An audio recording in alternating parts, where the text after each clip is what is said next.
Михаил Егорович, здравствуйте. Здравствуйте, Анна. День 13 июня стал важным событием в истории медицины Якутии. В этот день было проведено 5 операций по установке кохлеарного импланта. Более того, в четверг было подписано соглашение с главным лором России. Одним из пунктов соглашения станет подготовка специалистов, подготовка лоров. Как будет вестись работа в этом направлении?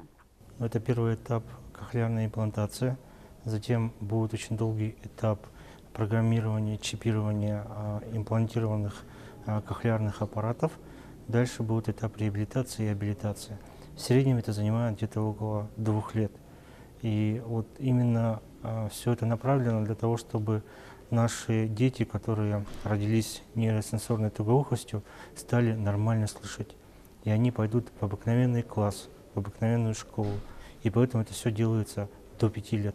Подписание соглашения даст, во-первых, как я подчеркивал, это методическое руководство, научное руководство, одновременно еще подготовка кадров.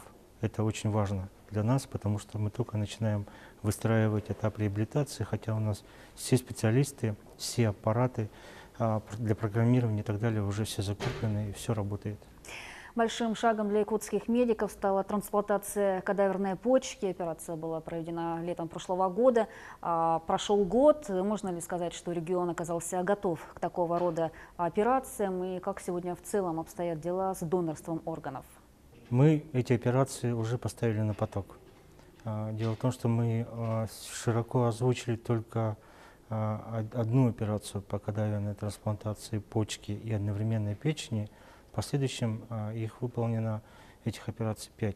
Результаты пока обнадеживающие, хорошие. И кроме этого мы выполнили трансплантацию роговицы.